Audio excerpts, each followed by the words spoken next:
Good evening, ladies and gentlemen. Good evening, boys and girls. Angry, faithful of all ages, backbenchers, trolls, and for those of you who rent a room out to us free of charge in the back of your head. This is episode 189 of Nerd Sports. Welcome to yet another weekly installment of the Angry Me production live stream. Chris Jacka, as I'm sure you can tell right now, he's running a little bit behind. It's fine. He gave us a heads up. He's going to be a little bit late. So, if you're in the chat and you see him pop in late, give him all the shit. Give it all to him. Just back it up, open up the back, just dump it. But without further ado, I confer over to our gracious producer, David Dickerman.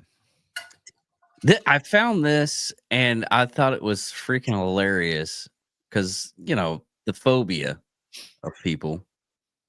But this is actual thing I guess they're doing in like Thailand. Fireworks are flying! It is literally spider fighting. They get two spiders and they have them attack each other. Whatever wins the fight. It's just a betting thing, I guess. But yeah. Oh, look at they just webbed the holy crap out of him. He's cocooning him. He won. Was it? And homeboys are just reaching in there. That is, I don't know what kind of spider. Oh, okay? Look at that. That's like Pokemon, but with spiders. I like it. Literally is. It's Pokemon. But I know a lot of people that are afraid of spiders. What's the over under on that? I mean, is there a parlay bet involved? It's all depending on what kind of spider you use, I guess. It's like, you train your spider. I don't know how the training goes with this. It was just something I saw and I thought it was interesting and everything. So I did my due diligence and that's what I came up with. Okay. Well, let me see here. Baseball news. At least it wasn't like a wheelchair boxing. That was just we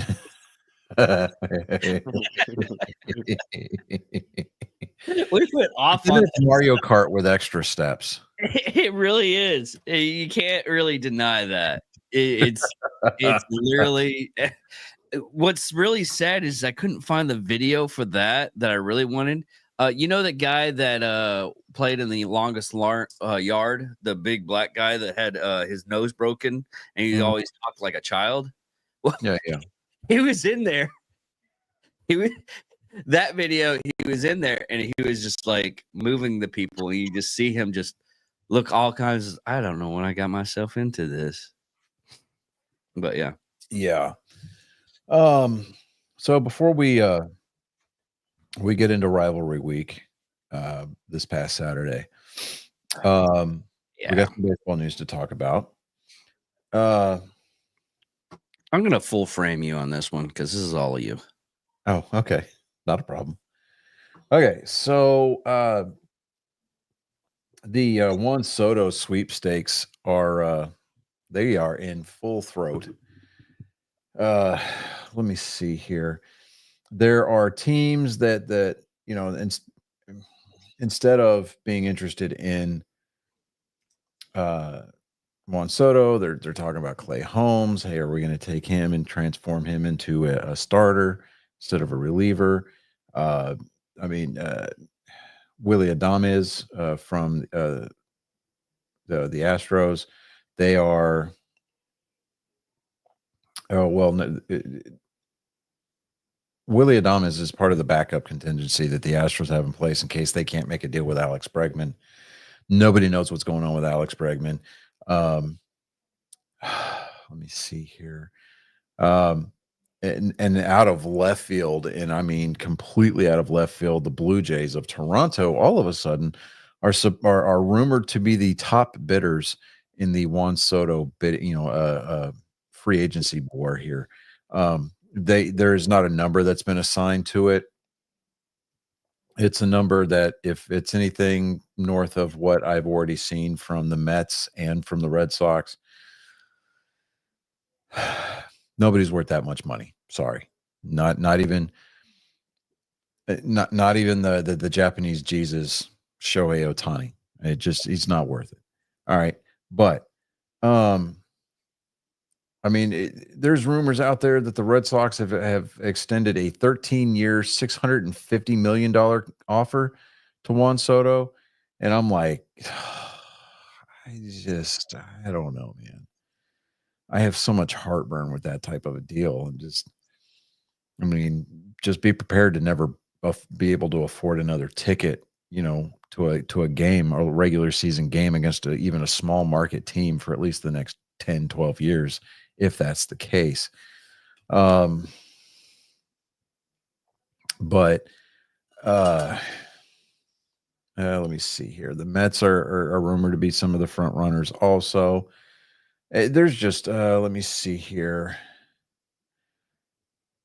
The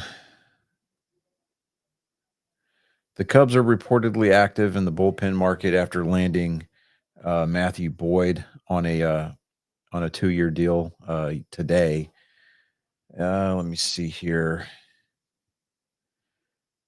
And the Dodgers and the Yankees might pursue a Nolan Arenado trade.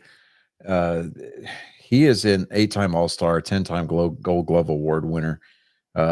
Anybody who picks up Arenado, you're looking at a stud at third base. And, he's got a decent bat. So, I mean, he could bring some balance to a lineup. But just on the defensive side, I mean, if your team is struggling in the hot corner, definitely go make a run for it. But just have enough collateral to at least make it worth the while, worth St. Louis's while to trade him. Let me see here. Like I said before, the Mets and the Red Sox are supposed to be the most likely landing spots for Juan Soto. Blue Jays, as of the 28th of last month, they're casting a wide net in free agency. Blue Jays are reportedly one of the 5 teams that have made an offer to Juan Soto, but they clearly aren't putting in all their eggs in the Juan Soto basket this offseason. And see, here's where you'd start running into conflicting reports on the free agency front. And this is why I appreciate people like Jeff Passan on Twitter over the Thanksgiving holiday, where he's like, look, nobody has said anything about Juan Soto at all. I don't know where these people are getting their sources from. So feel free to go back and enjoy your holiday with your family and get off Twitter. So he just kind of laid it out there for us on Thursday last week. Let me see here. I mean, obviously the Blue Jays, they had a very less than stellar 2024 season. They moved a number of players at the trade deadline. They opted to hold on to most of its top trade candidates. Looking to next year, which is 2025. This is the final year of Vladimir Guerrero Jr. and Bo Bichette's club control on their contracts. They're likely going to need to infuse they're going to need an influx of talent after posting the 4th worst record, which is 74-88 in the American League last season. Let me see here what else is out there. But yeah, I mean, it just as far as like the latest is today. The Rays were one of the most active trade deadline sellers this past summer. They dealt away Randy Arozarena, Zach Eflin, Isaac Paredes, and Aaron Cavale, and Phil Maton, Jason Adam, Ahmed Rosario, and Sean Armstrong. They're looking. Let me see here. Their starting pitcher, Jeffrey Springs, and reliever Pete Fairbanks have been generating a lot of trade interest in the last several days. Now, given their contracts, Springs and Fairbanks could both be attractive trade options for clubs that don't want to pay the requisite price for free agent pitching. So they would basically kind of go into it as in like, hey, this is a 1 season rental kind of a thing. Where the club that would receive those players is not giving up a whole lot. Maybe some minor leaguers, maybe a little bit of cash consideration, that kind of a thing. Or maybe just picking up the remainder of their contracts. Now Springs has got 2 years left on a 4-year, $31 million deal. He's got a $15 million option for 2027. Now, Southpaw, he is owed $10.5 million in each of the next 2 years, which is a good deal, less than the average annual values of deals struck by mid-tier starters. For example, Kikuchi, who was the Astros starting pitcher from last year, he just signed a deal with Anaheim. He averaged $21 million. Frankie Montas, $16 million. Matthew Boyd, 14.5. Now Springs is 32 years old, and he looked like he had the beginnings of taking on the shape of being an elite starter before undergoing Tommy John 2 years ago. Now he did record a 2.26 ERA with a 4.8 strikeout average per 9, or well, not per 9, but 4.8 strikeouts to walks ratio. That was over 151 and 1/3 innings pitched across the 22 and 23 seasons. Now he did return last year. He posted a 3.27 ERA over 7 starts before being shut down with arm fatigue last September. So he's going to be anybody that does look at him, they're going to look at him with a little bit of trepidation. There's going to be some serious reevaluations of his arm, especially the elbow. They're going to look at his shoulder. They're going to do MRI, CT scans. They're going to put him through a gauntlet of team physicals and things like that, beyond the normal prerequisite of team physical, player physical that has to be conducted by the receiving team before a trade becomes official. And you see a lot more teams nowadays being a lot more vigilant in that, because there was a couple of years ago that San Diego Padres, they dealt a couple of players without disclosing their correct medical history. And when they got to their new clubs, they found out that these guys had pre-existing conditions, and they'd already the ink had already dried on the contract. So, they were kind of stuck. Those teams petitioned Major League Baseball to, sanction the Padres, the draft picks, things like that. Nothing really came of it. So it was just kind of one of those, you got us this one time. So second time it's on us, kind of a deal. So you're going to start looking, especially if a guy, that he's injury prone, and that he is, on the tail end of his career, because once they pass the age of 30, I mean, really at that point, you really kind of have to start reinventing the wheel after age 35, kind of a situation. So, Fairbanks has also been dealt with his share of injuries. He saw a strikeout rate plummet in 2024 he saw it fall to 23.8, but he's under contract control. He's under contract for a reasonable $3.667 million next year. He has a $7 million club option for 2026. And being right-handed, he's got a 2.66 ERA with 38 saves and a 34.8 K rate across the last 3 seasons, so 2020 through 2023. So there's going to be a lot of things that go into that. There's some other articles that are out there as far as the Juan Soto trades, or the Juan Soto free agency market. Nothing really of note. Let me see here. And let me do this. Let me see what the latest on the hot stove stuff is here. Really nothing more than I've already gone over. So I was going to fix that. But wherever Juan Soto ends up going, he's going to have to produce, and he's going to have to produce at a high level for a very long time. The smaller market teams are absolutely out of the running. Because when you get these guys that talk about, $100 million plus, and north numbers for, anywhere from 8 years and higher. The thing about Juan Soto is, I'm not saying that the kid's not talented, because he is. He can hit the ball an absolute mile. He's fast, and he had a lot of discipline problems as far as like his baseball discipline when he was younger, playing for the Nationals. But he managed to gather those problems up and corral them long enough to help the Nationals win their first World Series championship a few years ago. And, it's just, I mean,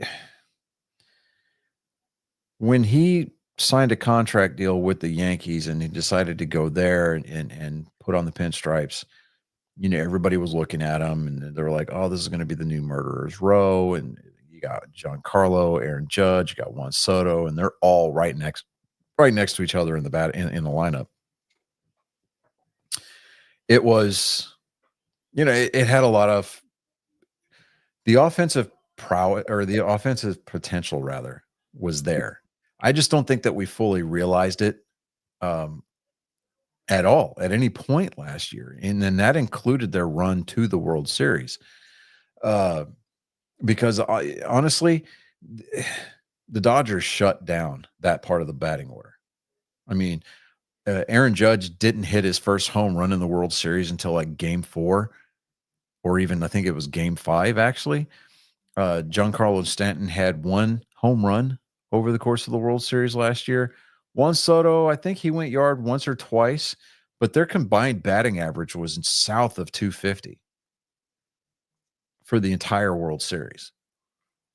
And, for a team that has a fan base that's as demanding as the New York Yankees are, that's something that you can't have happen.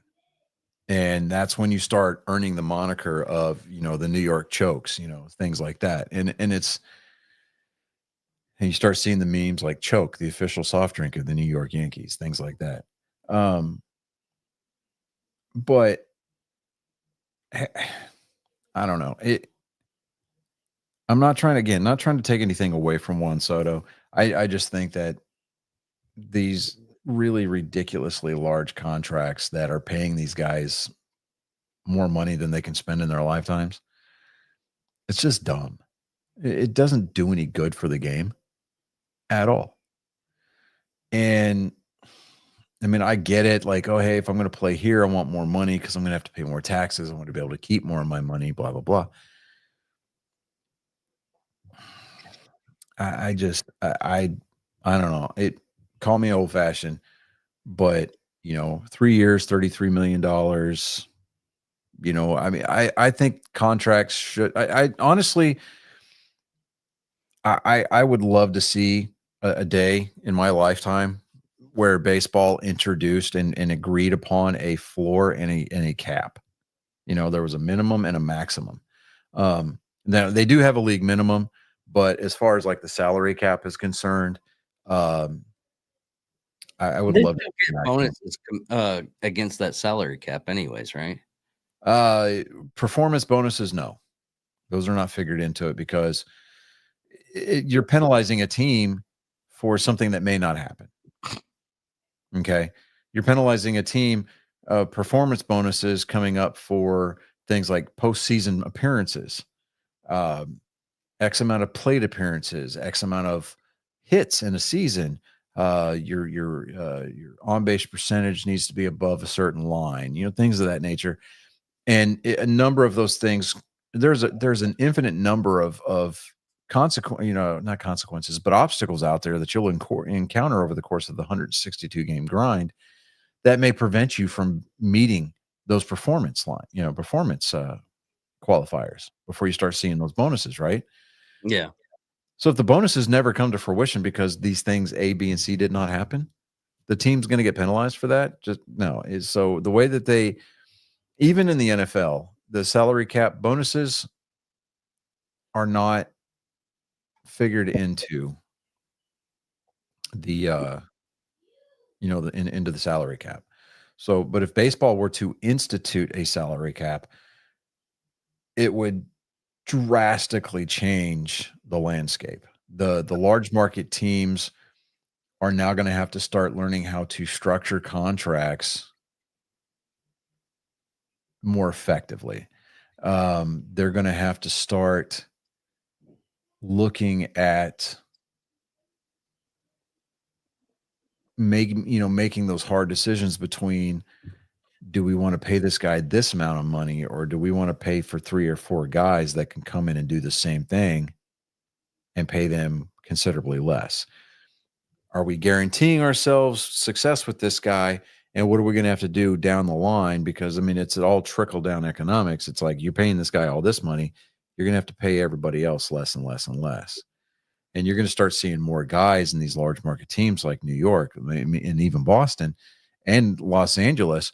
You're going to see a lot of guys playing at the big league level, making the league minimum.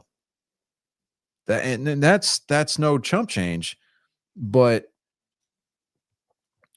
with the, when you're talking about, living, cost of living in some of these markets, the league minimum, I mean, in New York, in the New York area, the league minimum might get you a 1-bedroom apartment.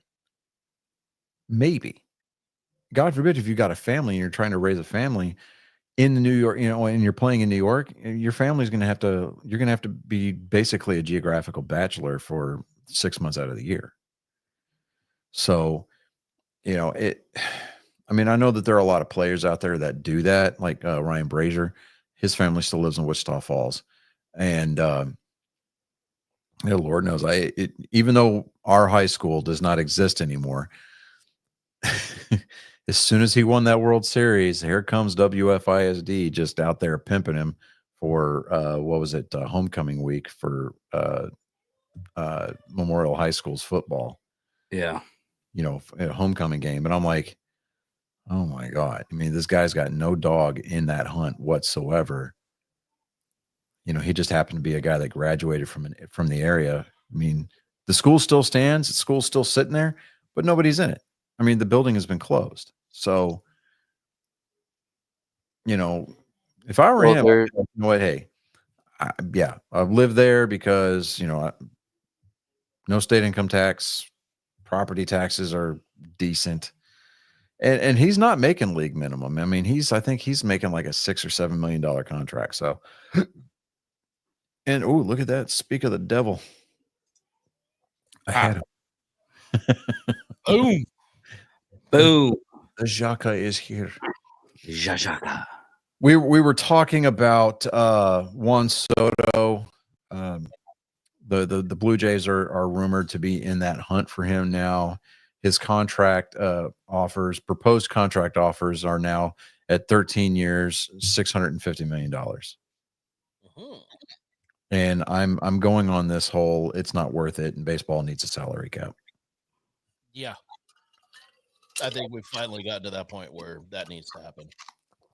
It should be for all sports. Mm-hmm. And a majority of the professional sports do have salary caps. Now, I'm not sure if the NBA does or not. Pretty sure they do. I know that hockey does. I definitely know that football does.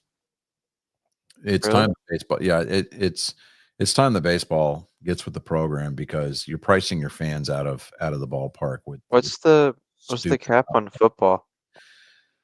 I think it's $220 million per team.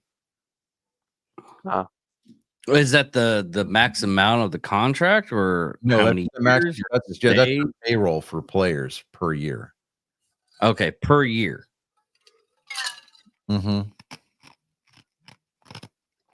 Something to that effect. Somebody's I didn't. check me. All right. It's weird to me how, and like I understand they're good at it, but like Where's professional. Harris this week? He's always here. Yeah, I think he's here. I just don't think he's talking too much. You need to Yeah. get active in the chat.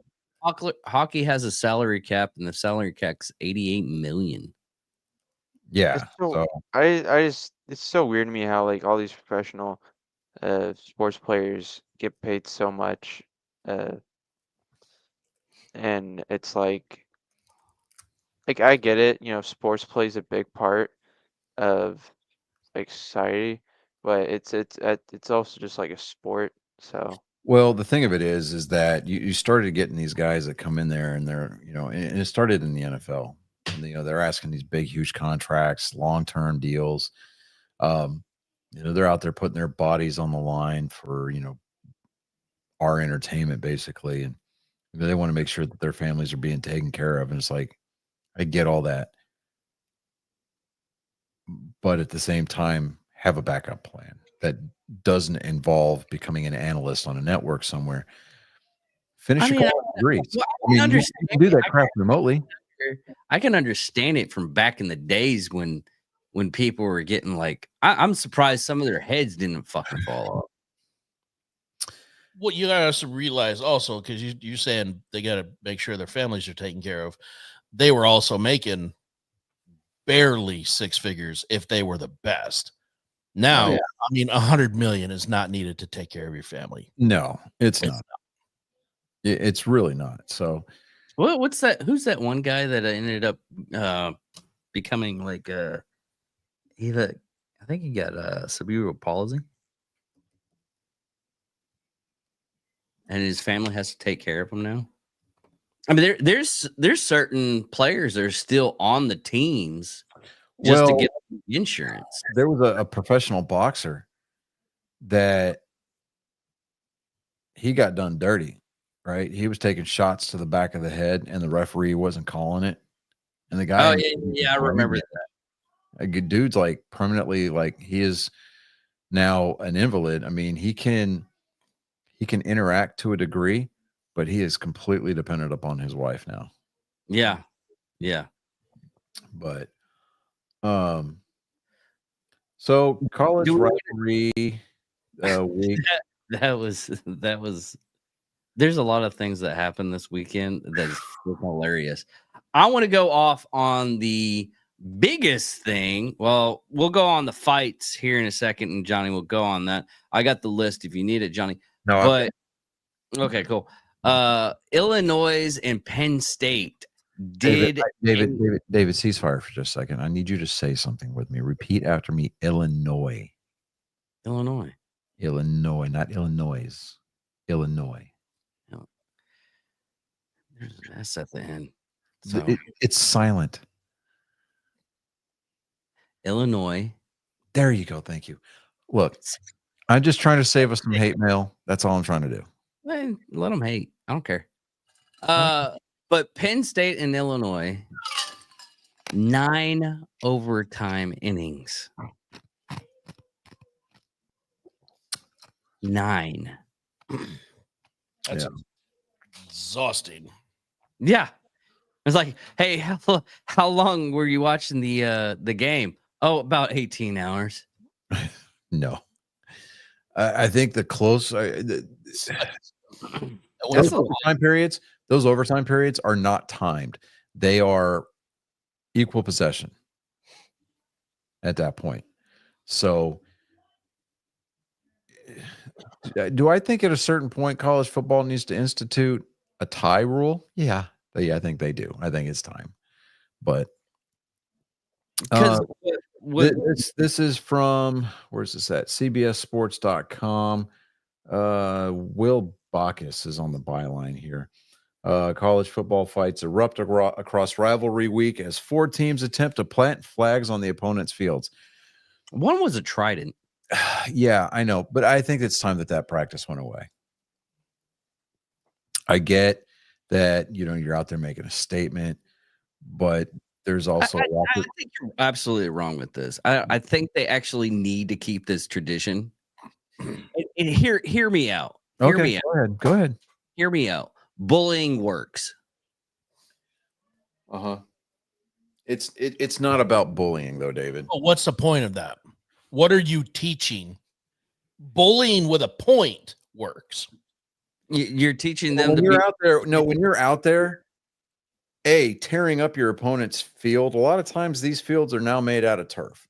Case in point, ASU versus Arizona. They went out there to go plant that pitchfork, that trident in the middle. That's a turf field. They stabbed the field and ripped the material. Is this because you're No, it's got nothing to do with the A&M game, dudes. Back off. No. Stop. Hold your stove. Okay. Is this because you're managing your grass now? No. It's got nothing to do with that. Okay. You look at the case in point, Michigan and Ohio State. Okay. Pepper spray had to get deployed to get some of these dudes to back the fuck down. That's stupid. That's too far. I mean, at a certain point, rivalry gets left by the boards and straight up thuggery. These are elite athletes playing in Division I programs. And you're trying to make a case for yourself,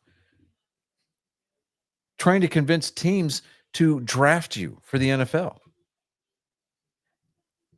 I mean, I get short of Jerry Jones, nobody wants to hire a fucking felon. All right. True. You're out there committing assault with deadly weapons. I mean, because you can't tell me that somebody didn't take their helmet off and take a swing at somebody with it. At that point, it is no longer a protective device. It is a weapon. Yep. It is used offensively. It is. I mean, and to a high degree, a lot of the tackling these days, they're out there to hurt somebody. It's a lost art form. There's a proper way to form tackle. And these guys are out there arm whipping. They're out there trying to make arm tackles. They're out there leg whipping. They're leading with their head. They're leaving their feet. And yeah, there are rules against it. But you see those rules being enforced less and less because of where the contact was made. Oh, I can just move my head to the side a little bit and avoid from leading with the crown of my helmet. Come on. I mean, case in point, and the Texas A&M game over the weekend. Texas had a defensive back target led with the crown of his helmet, made head contact with the head of the A&M quarterback. Targeting was thrown. They went back and reviewed it ad nauseum. It met all the textbook definition requirements for targeting, which would have meant an ejection.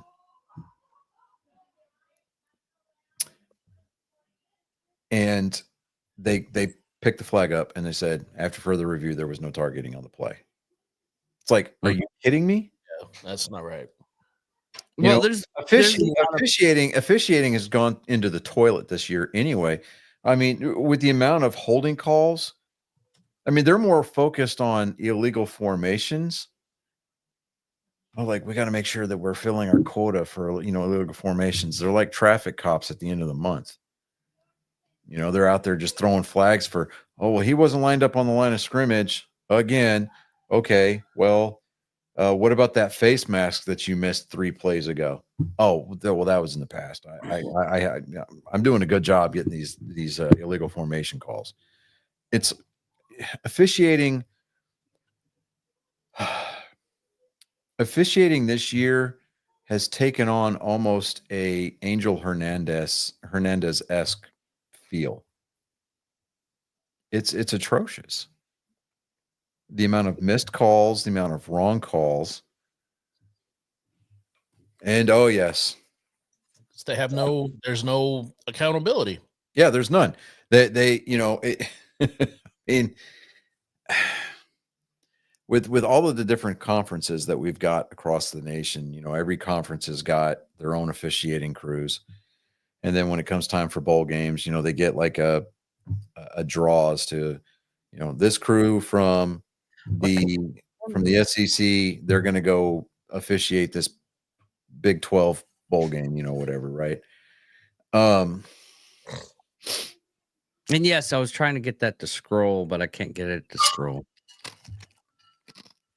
It's fine. But Hey, Johnny, when you don't crunch ice into the mic. oh my bad.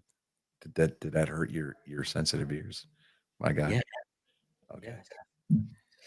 Anyway. That was annoying. But anyways, Let me finish. no. These planting the flags in the middle of the field, I think that's just, I mean, Okay. it's outlived its era. It's overstayed its welcome because instead of, you know, a little bit of trash talk, it started out as trash talk. Okay. It's like making that statement like, I came into your house.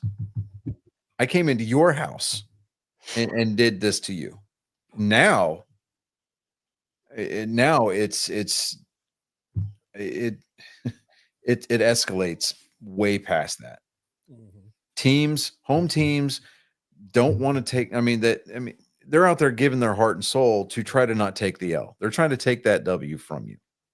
And you're going to go out there and you're going to plant that flag. Yeah. If you don't want somebody planting a flag in the middle of your field, yeah, go out and beat them in the game. I get all that. But when it escalates into street brawls like it has been, like it did all weekend, Yeah. no, it's time for things to change. And you know, it's that old adage. It only takes one person to fuck it up for the rest of us. This was that weekend.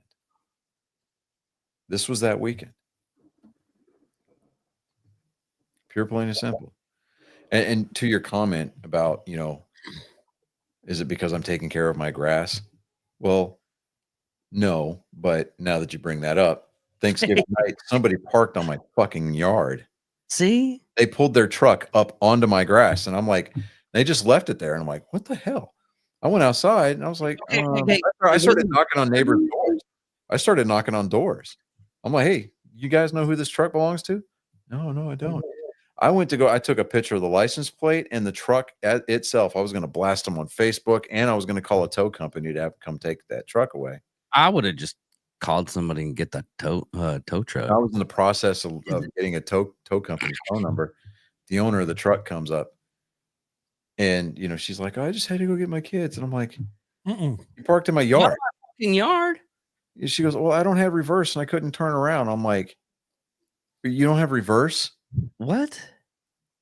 She puts her truck in gear. She puts it in reverse and she's like pushing the throttle, and it's just revving the engine. She had no reverse gear at all. Oh. Like, what? Okay, but You're out here driving. Oh, you know what's sad on situations like that right now, because of way Texas is actually going to, where you don't have to have a vehicle extension. Yeah, it's gonna get worse. No, it's not gonna get worse. If you get pulled over and the cop notices that, you get your car towed. Well, it's that way now, but I understand what you're saying. So, you know, It's gonna be a lot harder. I was like, just put your truck in neutral. Just Does put she your have- truck in and just crank your wheels. So I pushed her out of my yard. Did She's she like, have "Well, both feet on both pedals? Like, I still don't get how not having reverse She necessity. tried to turn around because there's like, you know, that cul-de-sac that turnaround right here. It's in front of my house. Okay. But Yeah, why she- would you leave it on the grass? Yeah, I mean, I- you could park it Well, kind of. you know that street sign right there on the corner of my property? Yeah. Her bumper was up on that pole. Well, did you check her freaking alcohol level too? Dude, I at didn't know a point- vehicle couldn't at that have point, reverse. at that point, I just wanted her off my grass.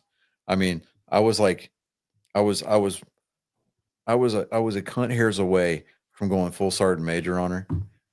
You know, like, yo, like throw that knife hand, and then like nothing but white noise drops out of from the heavens. You know, Yeah. but I was gonna rapture that woman right there, like, but got her pointed down the road. She's like, well, I need to go this way. I said, well, the beautiful thing about living in a neighborhood like this is that the street wraps all the way around.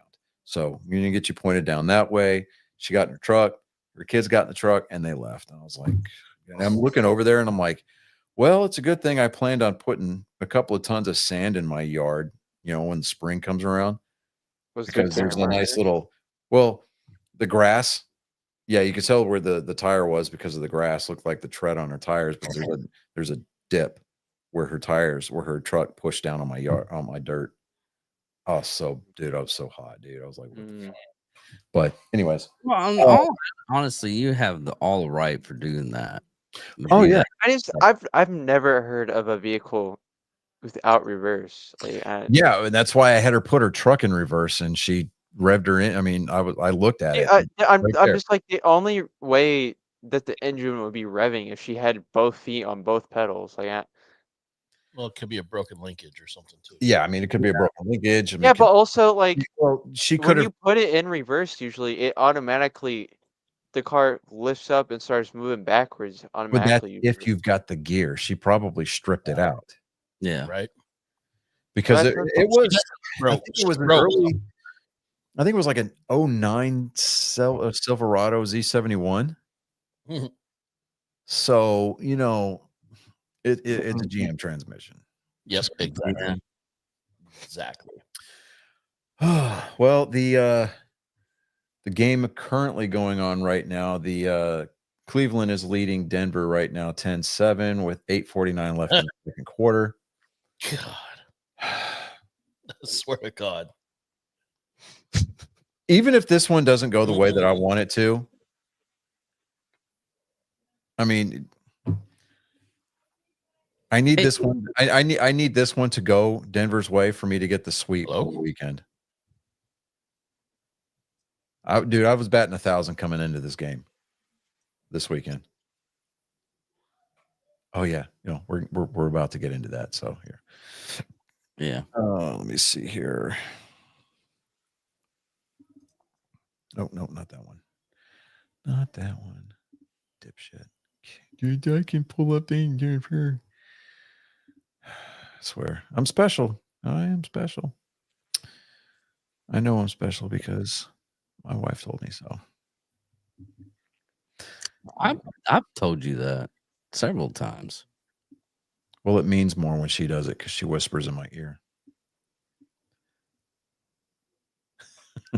I think you're gonna make it a tradition of messaging your wife, "Happy birthday," and "Don't kill Johnny." Because I apparently I messaged her last year, and I did that. I was like, "Happy birthday, don't kill Johnny." Well, and I was like, and this year I did "Happy not only birthday." did I cook dinner this year, I cleaned the house and I nailed the presents this year. I mean, I won. To the wall?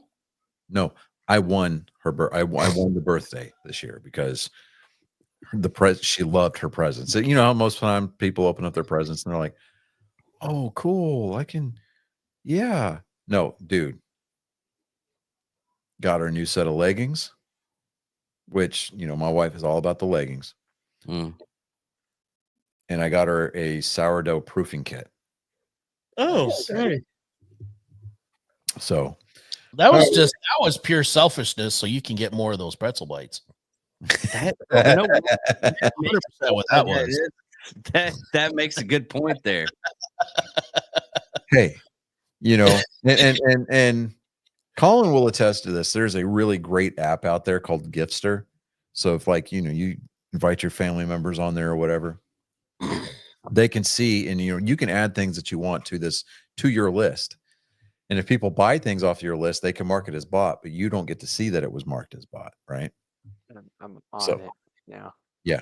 So I did the good husband thing and I went on to the app and I was like, well, this is on her list. This is on her list. I'm going to go ahead and buy this and I'm going to buy this. So yeah, she was going to get one thing for her birthday. And then, we're only going to really get each other like one thing each for Christmas kind of a thing.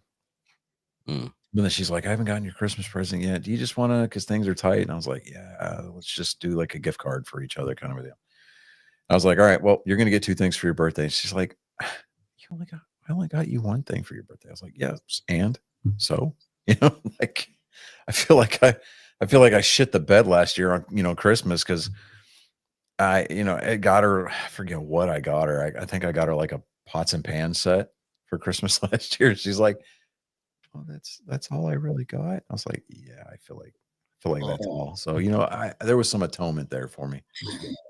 Oh well, good evening to you, Darius. Yes, you've been busy. I get it. It's fine. It's whatever. Well, he made the NFL and everything, so Well, yeah, he's coming in at the right time. So, it's not like he lost anything. All right. So we're going to start the week off Thursday games, which was the turkey trio. We'll just call it Yeah. that. the Good turkey old trio. John Madden Thanksgiving. I'm so glad that the NFL officially adopted that as the name for the day. It took me forever to figure out what that patch was until it's him with a headset on in the booth. Yeah, I when I looked at it, I was like, "Is that Trump?" I mean, they had the same hair, the same hairstyle. And your mom's in the hospital. What happened? Well, I will refrain from making jokes. Just prayers out for your mom. Because we do that here. Yeah. Hope she's okay, and tell her from us that we hope that she feels better. But we're going to start off Thursday. It was a Thursday morning game. More Thursday midday. Anyways, the Bears and the Lions. We all called it for Detroit. Detroit damn near screwed around and gave it away. Yes. Damn near screwed around, gave it away. But the Lions came out on top 23-20. The Lions are currently the number 1 seed in the NFC. They've got some really good divisional games coming up for the rest of the way. It's really good coming from like 2008 where they were like 16-0. The Cowboys and the Lions have kind of swapped positions on things, or swapped roles for Thanksgiving. The Cowboys are now just something that you have to watch, as opposed to the Lions are now what you want to watch. It used to be the other way around. But so moving on, we all picked Dallas to win and get their first home win of the season because the Salvation Army and Jerry Jones will not be denied on Thanksgiving Day. And it damn near looked like they were going to shit the bed on that one too, but Dallas comes out on top in that one, 27-20. This next one kind of upsetting me a little bit, and not because of the score, not because of who won, it's because of the halftime shows. Okay, all three of these, the halftime shows were for the Lions and the Cowboys was like, no, I did not like Detroit's Shabuzi. I'm like, okay, for starters, I don't like that song. Okay. You forget Lainey Wilson. There was tweets out there in the Twitterverse or in the Xverse that said, "Hey, did you guys know that there was a Dallas Cowboys football game at the Lainey Wilson concert?" I still have no idea who or what a Shabuzi is, and I'm perfectly okay keeping it that way. Okay, forget about the celebrity real quick. Okay, the time frame for each of those for the Lions and the Cowboys game was probably around about the 30 minutes for the halftime show, and they got off. And that was just showing it on screen. Mm-hmm. I can still hear it, Johnny.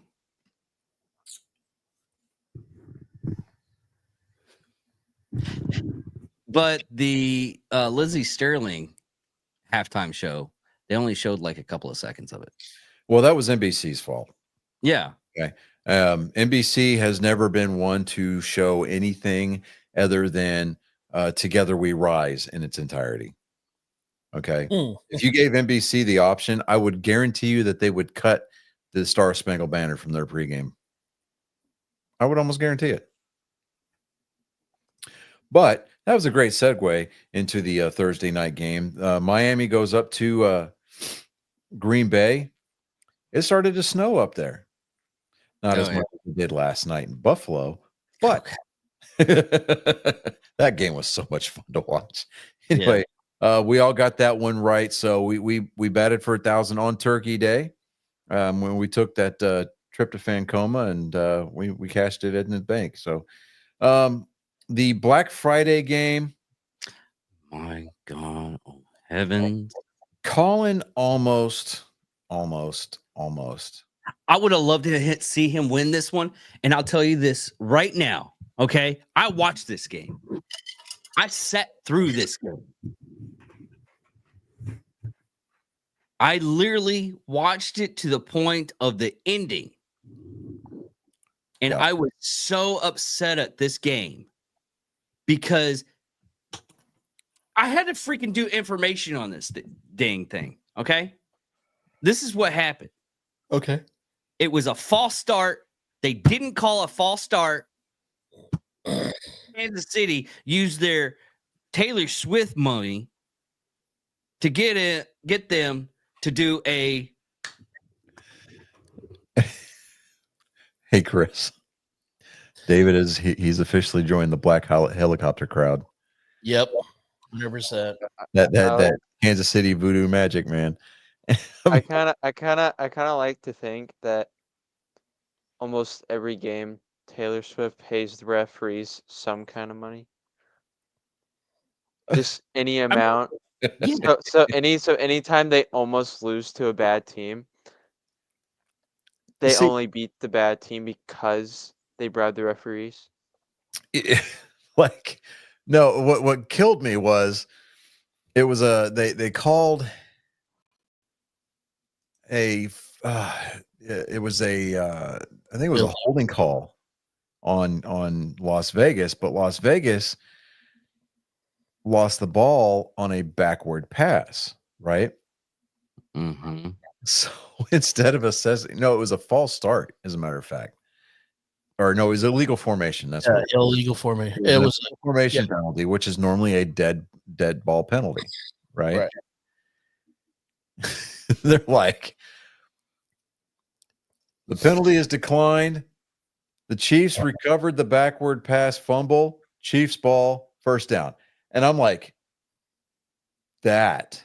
You know how you can tell when somebody's lying because they put way too many details into the story, right? Yes. yeah. Yes. That one they did cheat. They're going, he's making sure that he's looking up at the suite where Taylor is at, and he's like, please don't put a hex on me because I have to fly home after this game. You know?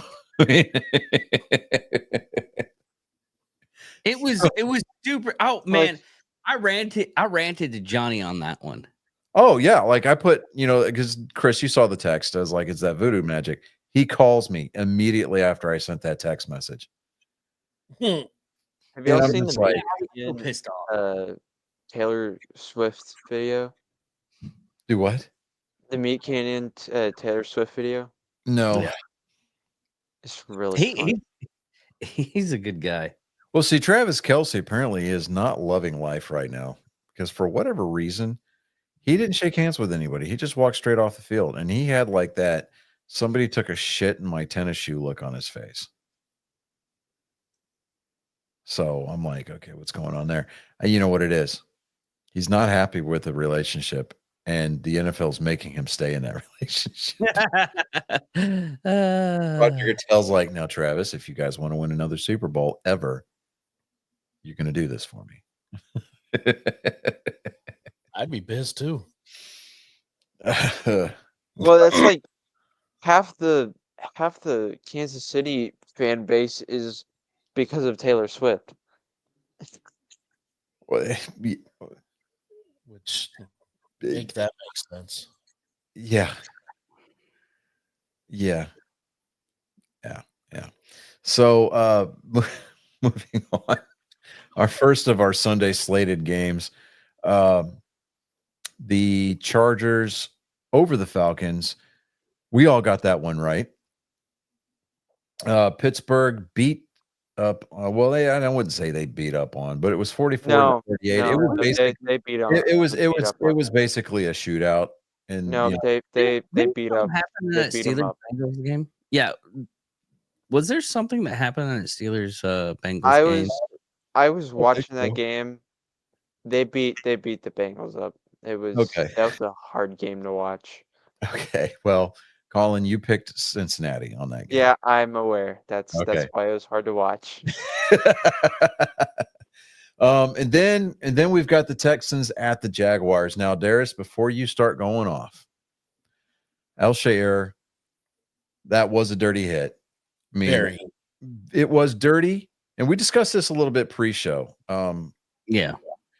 He didn't make contact with Trevor Lawrence's head. That was actually his head bouncing off the turf. But Still a late, unnecessary. it was still late. I mean, he committed to the tackle, but he did the whole forearm. yeah, you know, Like, so, I mean, 100% went in there with intent. I would look for him to get suspended for next week, next week's game. Okay, because if you do watch it, Yeah, I mean, if you watch the tackle, he leaped before yeah, he left his Trevor's feet. was going You're down. not supposed to leave your feet anyway, Yeah. because that's spearing. So you're not supposed to do that. The same thing with leading with the crown of your helmet. You're not supposed to do that either. But Trevor Lawrence, you know, I mean, with Trevor Lawrence going out, it gave Mac Jones, formerly of New England, a chance to kind of go out there. He threw 2 touchdowns in that half. So, yeah, I mean, Jacksonville made a go of it. They tried to come back on him, but you know, I think it was yeah, the Texans defense finally figured out what they were supposed to be doing that day, and you know, they got it squared away, and they secured the win. I mean, a lot of these games were literally a 1-possession victory, and I think, you know, we're starting to see that more and more because of the parity that's going on in the NFL. But yeah, so the Texans did win that game. They're still hold on to first place in the division, but they've still got a long way to go. They're 8-5 right now. Jacksonville, I mean, they've been at it for a while. They're 2-10 right now. So it's I mean, at this point, Jacksonville's just out there trying to get the reps, they're trying to figure out what's going to work for next year versus what's not. So, I mean, good luck to them. Next up on the docket was the Minnesota or Arizona game. That was a 1-point victory, but the Vikings did pull out a win at home against Arizona, 22-23. We all got that one right. Next up, I was worried about this game because I'm sitting there looking at the score and I'm like, holy crap. You know, we all picked Indianapolis, and I'm like, man, New England's come around. I was watching that game too, and I'm like, snatch victory from the jaws of defeat. I'm like, oh, please. Well, this whole weekend is pretty much a close. Yeah, I mean, this wasn't a. With the exception of the Buffalo game, this was not an easy weekend to get through. This was there were games that shouldn't been close that were. Yeah, but Indianapolis did come out on top on this one. We all got this one right. The Seahawks handed the New York Jets their 9th consecutive losing season, which is the longest streak in the NFL. Couldn't happen to a nicer Aaron Rodgers. Just couldn't happen to a nicer guy. We all got that one right, obviously. Next up was Washington. Washington, this was one of the more lopsided games of the weekend. They hosted the Titans. And everybody's looking at the Titans as being a potential contender in this game because of what they did to Houston the week before.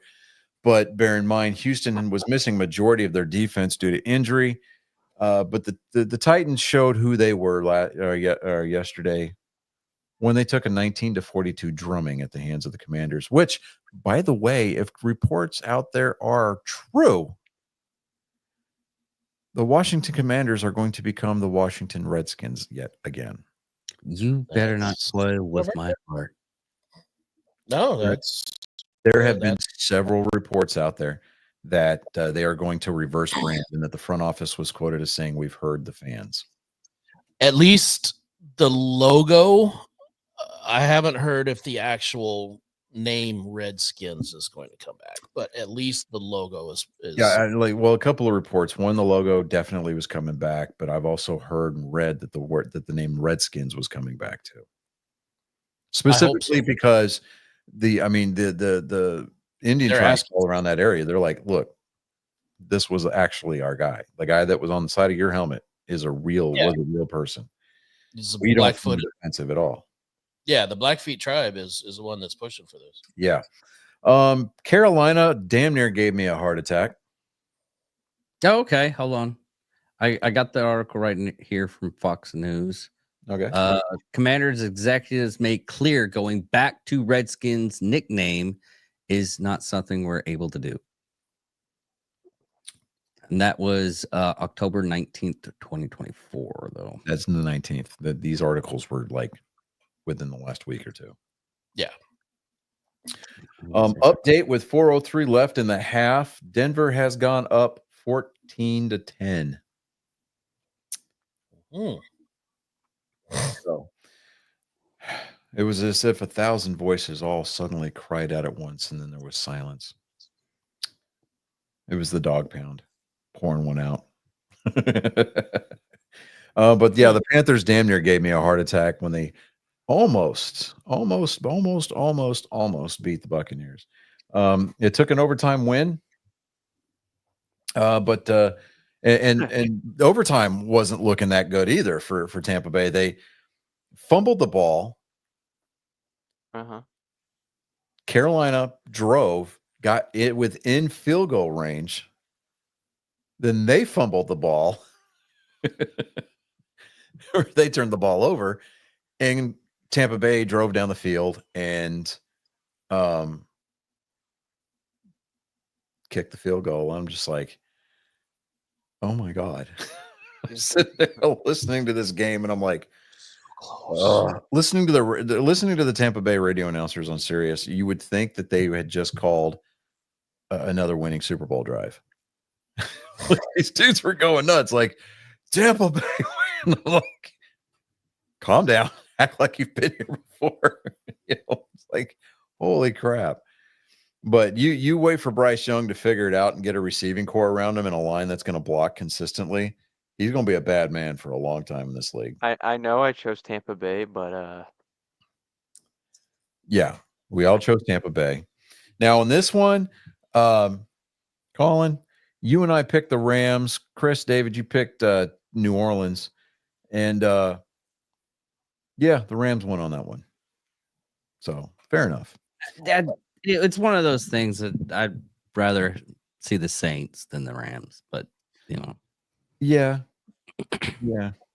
I get it. We all picked Philadelphia on the next game. This was basically Saquon Barkley putting up his candidate, his highlight reel for MVP. That's all this game was. Honestly. I mean, Colin, why is your camera zooming in? why is my camera zooming? because he's moving in. I don't know. No, I'm not. But yeah, so Philadelphia won that game 24-19.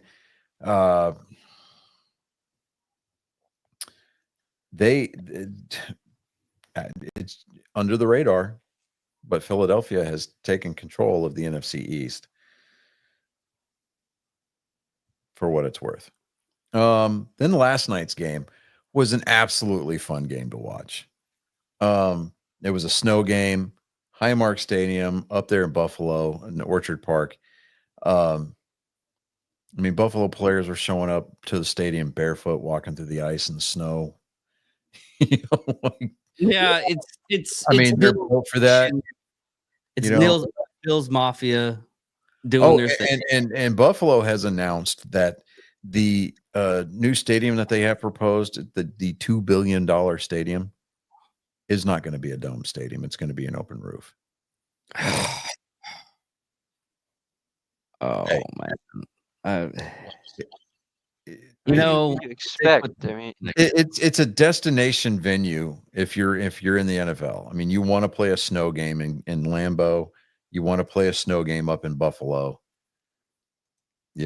So It wouldn't be a Buffalo Stadium if it was down. yeah, I mean, it wouldn't feel right. I mean, that's football weather. I mean, snow games, absolutely. I mean, when they get the Bills Mafia coming out there shoveling out their seats just so that they can sit down, and then grounds crews are having to go out there and shovel off the yard markers. Yeah, I don't know what that noise was, but yeah, That was weird.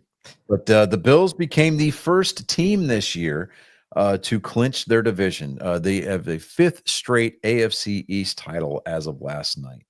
That's not the other miracle that happened. Oh, I know.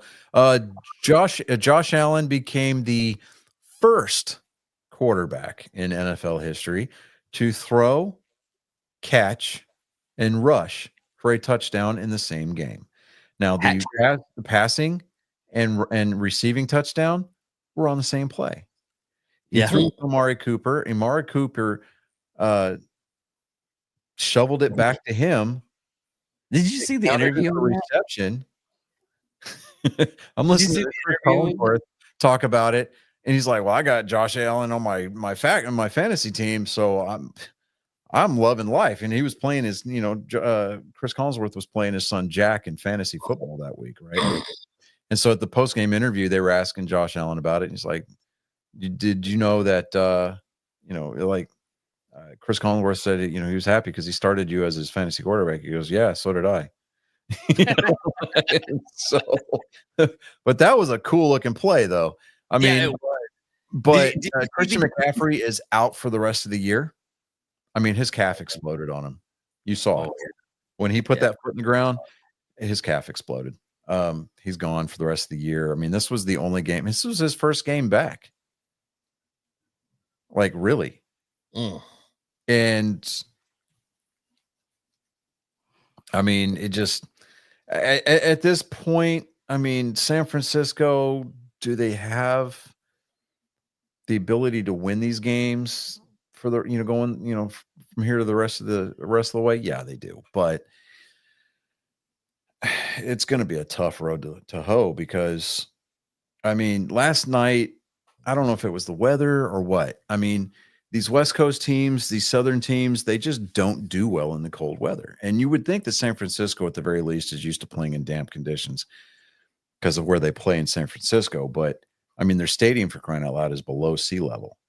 The stadium itself is below sea level. So, well, the field is itself, So, I mean, like the lower bowl and the playing surface is below sea level.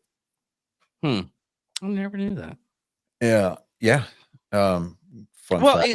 So Mercedes-Benz Superdome in New Orleans. Of course, the entire city of New Orleans is under sea level too. So yeah.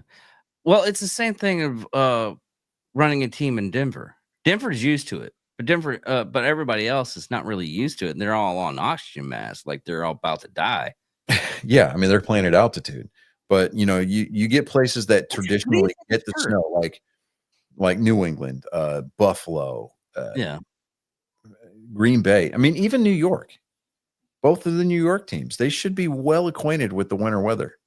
I mean, historically, like, okay, we're just going to hold our damn training camps up in Alaska, for crying out loud, get them used to it. Okay, here's a good question though. Which would you rather play in? Cold weather or high altitude? Both. Cold weather, absolutely. But you wouldn't. Have you ever tried to go for a PT run when it was snowing outside? Dude, okay, yeah, okay. Deeper. It's like warming your car up in the garage when it's snowing outside and you pull out. And that air in your intake, dude, just breathes real deep, and your engine just runs like a wild man. This is what I'm trying to get at. It's which is harder to play in. Well, I mean, at altitude, the altitude, yeah. So I don't know. That's why a lot of the Olympic teams train in the Colorado Springs areas because they're training at altitude. But I mean, right now, it's 21-10 Denver. So, and there's a minute 38 left in the first half. So, but the problem is like with Cleveland's built for the cold weather too, because they're right there on the lake. So they get that lake effect snow just like Buffalo They does. don't get the altitude. That altitude. Get it? But there's ways that you can simulate altitude when you're training. You can wear those oxygen restriction masks. You know, that you see guys walking around looking like they're Bane when they're trying to run down the road. But you know, the altitude is merely you try to use it as an ally, as a weapon. You know, it's like, come on. I was born in it. I was molded by it. You know, come on. You can train at altitude without actually having to go to altitude. So I think the novelty of teams going to places like Denver that have the higher altitude stadiums, I think that's kind of going by the boards. It's not necessarily something that teams worry about anymore. Mostly because, I mean, these guys, I mean, they're elite athletes. And so if their training regimen does not include it, you know, some kind of like, you know, oxygen deprivation training or, you know, high level cardio, they're doing something wrong. I mean, these dudes are out there running what, 4.40s, and you try and tell me that they, you know, go up to Denver, oh, we're going to have a hard time. Yeah, but you got oxygen masks on the sidelines to help with that in between, you know, defensive and offensive series. But I mean, you see that even down at sea level places like Seattle. You see it places like Dallas, you know, where it's climate controlled or whatever. And you see a running back or a safety or something like that, or even a wide receiver sitting down on the sidelines after their series is over. And what do? They got an oxygen, you know, they got an oxygen tank hooked up, and, you know, they're trying to fill those lungs up and get those blood vessels engorged. So I don't think it's necessarily where they're playing. I think a lot of it does have to do with the weather. Of course, there's a lot to be said for talent as well, but Yeah. I think the novelty or the idea that playing at altitude in places like Denver, I don't think that's so much of a factor anymore nowadays. I mean, I don't know, Darius, you need to weigh in on this, man. Look at the comments. Yeah, I'm.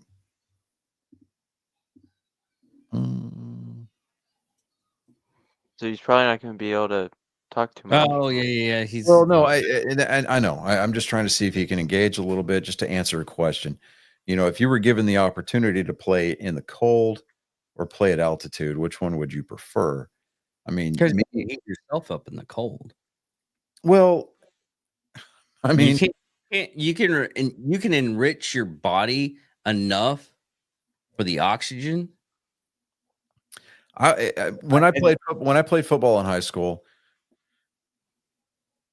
I always preferred the cold weather games. I did. When it was snow on the ground, it was sleeting, it was, you know, raining, you know, any kind of like inclement weather games. I loved playing in that. I did. It just, I mean, you're out there, you don't even at certain points during the game, the only time that you're really aware of the fact that it's cold outside is when you're on the sideline not doing anything. Yeah, there's a limit to that though. There is. I mean, my freshman year, we had our homecoming game was in a whiteout blizzard, 0 degrees. And that was miserable. Nobody had fun at that game. Even though you're on the field, it was awful. It was so cold and we got so messed up. We had to sit, everybody was standing inside the locker room, inside the door, and waited for our cleats to thaw because our shoelaces were completely frozen solid. Nobody could untie their shoes. See, that's good training right there. That was hands down the most miserable game I'd ever been in.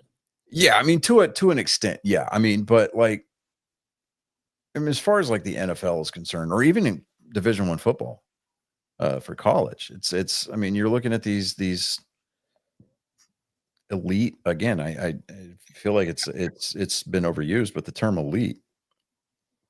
These guys have the best training facilities. They have the best training regimens. I mean, they've got all the latest and greatest in weightlifting and cardio, and I mean, they're building their bodies up specifically for one purpose and one purpose only, and that is to. Yeah, but you're only doing that for one game.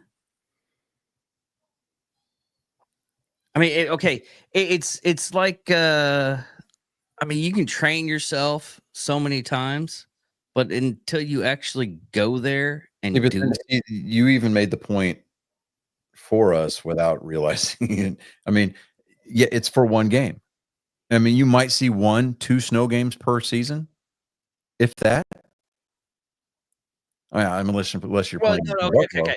But Okay, you're but gonna it's have just cold one games. game. No matter what, you're gonna have cold games. Yeah, but like these What I'm extreme talking snow about- games. But the extreme oxygen depletion games, you're not gonna have that many. Yeah, I mean, as a visiting team, it's one game. One game. 2, maybe if Denver's hosting a playoff game. But by virtue, like, okay, so athletes that train and live at altitude generally tend to perform better at the lower altitudes, lower elevations. Yeah, except for like last year, because we figured that out with the Denver Broncos. Yeah. So Yeah, that wasn't an oxygen issue. That's a that was a talent issue. I mean, is Bo Bryce like the next is he the next Peyton Manning? No. Is he the next John Elway? No. He's going to be the next Bo Bryce. That's what he's going to be. And as long as he's, as long as he's continuing to learn in Denver, he listens to his coaches, he works out with his wide receivers, he works out with his running backs. He's going to do well there. And depending on his leadership skills, he may or may not attract high-end talent that's willing to take a pay cut just to come play there so they can play with him. Yeah. I mean, for lack of a better term, it's been dubbed, or at least I'm trying to dub it, the Tom Brady effect. There was players that were willing to take pay cuts just to go play with Tom Brady. Mm-hmm. So Even Tom Brady took pay cuts. well, that was because that was part of his leadership. He took pay cuts so that way the team could spend the money on some of these higher end offensive weapons. Yeah. So, it is what it is. Apparently Cleveland is in the red zone. I'm gonna call it now. They're gonna have to settle for a field goal because there's 24 seconds left in the half. So, but yeah, so far I have not gotten a single game wrong this week. So You don't want to happy about that. kind of jinx on yourself, brother. Hey, I said so far. Knock on wood. Okay. So I mean, even if Cleveland comes back and they decide that they want to win this one, Yeah. it's just one game. Like hands down, I'm best weekend of picks ever since we started doing this. loving their new quarterback though. Oh, Jameis Winston. Yes. Just a gem. Well, I mean, that last week that's with his him talking about that's his second or third team, and so the thing with Jameis Winston, I mean, the dude came from Florida State. He was drafted by I think it was Jacksonville. Then he went to New Orleans. He didn't work so well in New Orleans because just the culture. he there. didn't have LASIK surgery. Yeah, I Yeah. mean, so but he got his eyes fixed, and he's got a quarterback coach and an offensive coordinator now that have there's something in the water up there in Cleveland that's allowing Jameis Winston to flourish in this opportunity. Now, when Deshaun Watson decides to make his comeback, if he does at all, do I think that he needs to get his starting job back by default? No. think he needs to earn it. And I think Jameis Winston is making a huge case for the outright release of Deshaun Watson.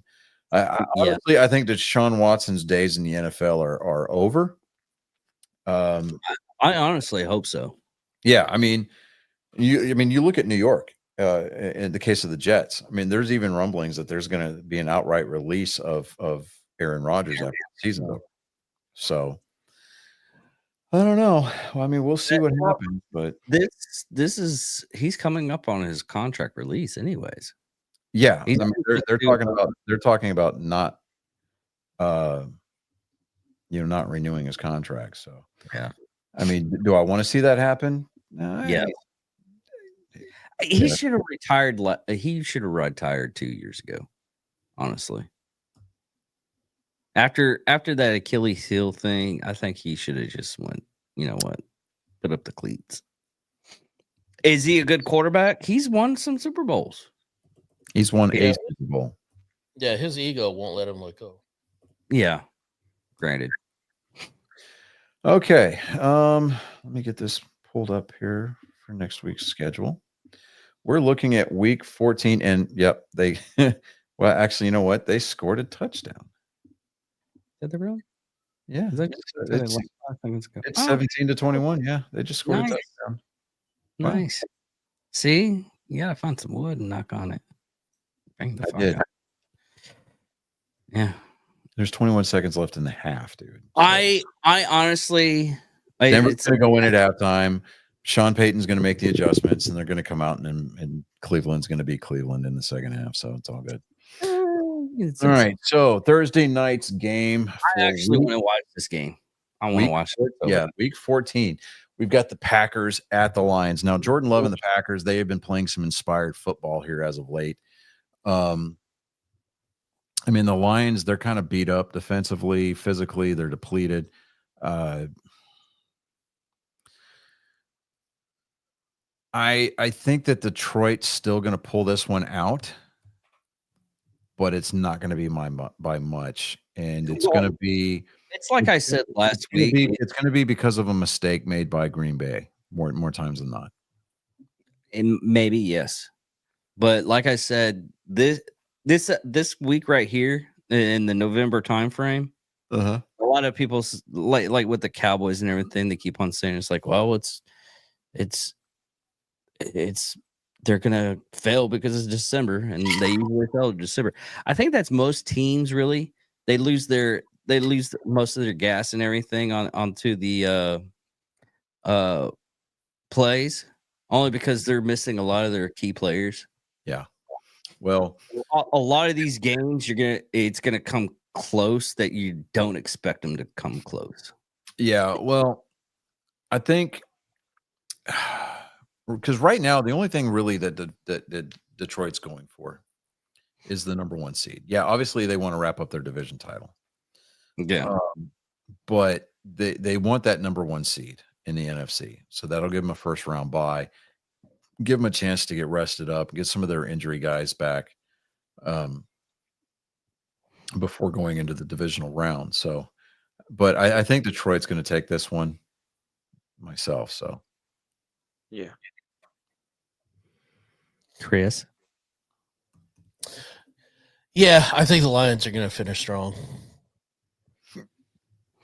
They're going to keep rolling. I don't see the momentum stopping anytime soon. Yeah, Detroit across the board. Then this next game, it's runner up for irrelevancy game of the week. But I'm taking Miami over New York. The New York Jets. Yeah, I'm taking Miami. Yeah. All right. Next up, we've got the Falcons at the Vikings. I think the Vikings are going to get some things figured out. It's not going to be so much of an nail biter. I think that they're going to put the Falcons away by 10 next week. Yeah, maybe 10, maybe. I don't think more. Maybe. I'm going with Vikings, but I don't know if it's gonna be like a blowout or anything. What about you, Chris? I mean, a win is a win. Vikings all the way. Okay. All right. So far, the consensus is there. Here's where it's going to get a little dicey.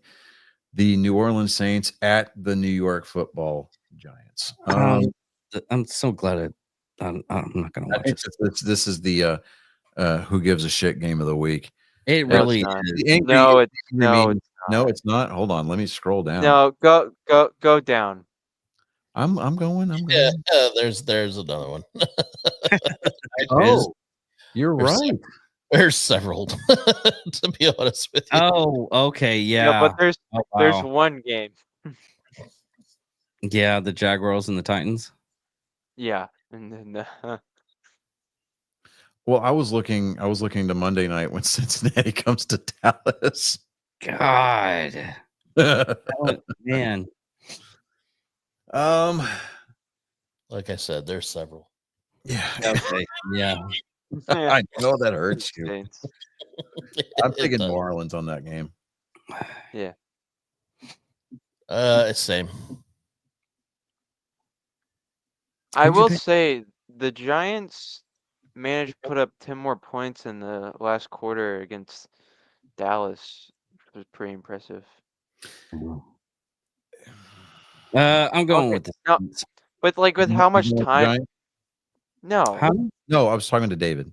Oh, I said Saints. Oh, okay. I'm sorry because Colin What? was talking over. I'm sorry. I was saying like with how much time was left. Yeah, they that- actually- I got to agree with you on that one, Colin. That the Giants Cowboys game it wasn't a nail biter by any means necessary, but it was. I'm surprised they got that close. Yeah. I'm gonna try to get through these picks. We're gonna try to get through Colin's segment. We're gonna when we try to wrap it up a little bit. It is my wife's birthday tonight. She is being gracious and letting me fulfill my commitment to the show this evening. So I do kind of want to get back out there. So let me see here. Next up is the Panthers at the Eagles. Eagles. Eagles. Yeah. Eagles. I hate to say this, but it's Steelers going to be the next one. Mm-hmm. Yeah, it's going to be Pittsburgh. Yeah. Yeah, probably. Yeah. Buccaneers on the next one. Calm your horses. My Dude. God. My guy, dude. Damn. Yeah, but for real, Tampa Bay. Man, Yeah. What about you, Chris? Tampa Bay. Oh yeah. I have to stop on this one because I don't know who. I'm. Who's gonna suck Yeah, less? this is I'm kind of Jaguars at the Tennessee Titans. The angry me. Who gives a shit? Game of the week. I'm kind of leaning We need to towards get that trademark. Jaguars. Absolutely. Yeah. I'm going with Jaguars. Yes. I'm gonna go with Tennessee simply because they're at home. That's literally the only reason. You know what? I'll take the L on this. I'll go with Tennessee. What'd you say, Colin? I am going with Jaguars. Even though you don't even believe they exist as a team. It's Yeah. little reminders. Okay, Yeah. look, it's okay. No, the only time I forget they're a team is when they have a bye week, and then when they come back, I'm like, oh yeah, they exist. Okay. Seahawks at the Cardinals. I'm I'm gonna taking go the to- yeah. Seattle. Bills at the Rams. Oh, I'm going. Bills. Bills. Bills.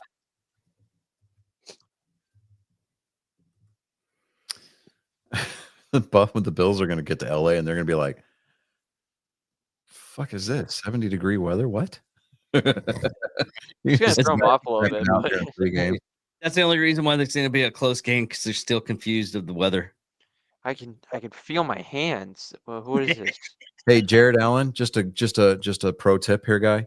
The white stuff in LA is not snow. Oh yeah, you better be. I'm still surprised people still do Call it something. snow. Well, they do call it snow, Yeah. but it's not cold. No, snow. Your eyes will dilate and you'll fail a drug test. I fell in the snow. No, Why am I so no. jittery? no snow. Like, yeah, no snow. It's like I want to run through this brick wall. Oh, I feel good. Starts hallucinating. All right, Chicago at San Francisco. Uh, I'm going with Chicago. I'll go with the Bears. Yeah, I'm taking the Bears on this one. Same. I think that's the first time we picked the Bears all year. Yeah, no, Consent First time as far as the y'all- consensus is concerned. Yeah, I mean, a unanimous pick for the Bears. Yeah. Yeah. Chargers at the Chiefs. Chargers. I will never pick the Chiefs ever again. Okay, so don't- for those of us who are not making emotional picks, I'm kind of conflicted on this one because Yeah, Kansas City has shown some weaknesses, I'm just kind of like, and the Chargers are playing for a division title right now. that, but like Taylor Swift and her magical powers involving something I don't green. care. Remember the voodoo magic. I'm gonna try to use my super magic to convert this into a win for the Chargers. So if anybody want to watch me sacrifice a goat on Thursday, I will be doing that. I'm gonna go with Chargers. Not as an emotional pick, but as like I think it will be kind of like the Bills, Kansas City situation. All right, what about you, Chris? Chiefs. Okay. Can't go against the voodoo magic. Yeah, I'm unfortunately I'm in the same boat. So Yeah, I expect to lose this one, but I think that like the Bills, all right. Hey, Chargers are gonna be able so to pull through. we're gonna all right. I got a sick kid out there. So let's make this other pick here real quick. I'm gonna play the intro for Colin's joke time, and then I'm gonna have to hop out of here, guys. All right, the last one will go with the Cowboys. Yes. I'm going Bengals. Yeah, I'll go Okay. Cowboys. I'm coming. All right. All right. So, and then Colin is going Cincinnati. Okay. David, I will get this to you in the morning. Yeah. Whatever. Everybody, it was fun. I got to get out of here. So, without further ado, Go. Enjoy. Rising from the smoke and haze of desolation comes a Spartan.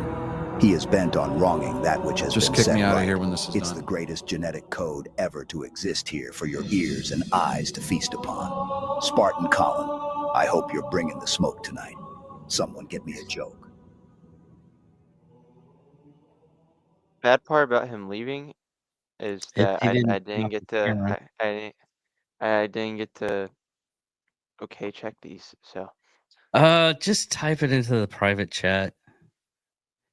I'm only worried about one, and Do that in the private chat. It's okay. But I watched like the first 9 minutes of the new Craven movie. Dude, it looks really good. I haven't seen any of it. It's supposed to be out like next weekend. Oh, Chris, are you gonna be able to join us Friday if Johnny's gonna be able to join us Friday for what the hell? I got some interesting stuff to go over. Maybe. I'm not sure. I got a lot going on that day, so I may not be able to. I'll let you know. Okay. Yeah, that's perfectly fine. so like Vegas, Michael Jackson's estate has a slogan: "It never happened," and "Never Land."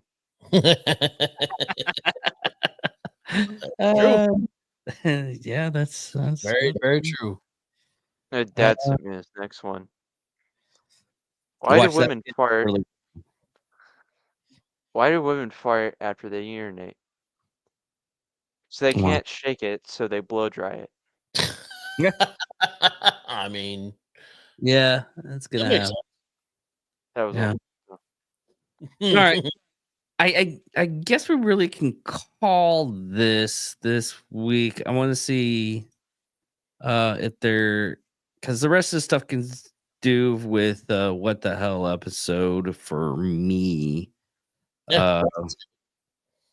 So we can go ahead and call it. Johnny has a sick kid. Look for one last thing for everybody that is watching this as of right now, the newcomers and everything like that. Please, please, please. And this is just I'll do this every once in a while. I won't do it every episode or on what the hell or Psychos and Sociopaths, but share this stuff for everybody. I'm gonna talk to everybody. We're gonna do our monthly meeting, hopefully sometime soon that we can all gather around. I got some time coming up, so I'll be off. So, but yeah, share it with your friends and everything. See if they like it. If not, no big deal. But we're trying to get this up and going, so we can hopefully get some other help stuff done out there. Was one of our main goals. Hopefully we can help out with like even with our little putting in like $5 every once in a while just so we can get for the Super Bowl so the loser can put money into a charity group. In all reality, we like talking sports, but we like helping other people out too. So what was that, Chris? I said absolutely. Yep. And I guess that's it for everybody. Thank you all for listening. Thank you all for watching. I'm David Dickerman. I am Chris Jacka. I'm Colin Skelton. And that was Johnny Skelton. Thank you all for listening. Thank you all for watching. Goodbye.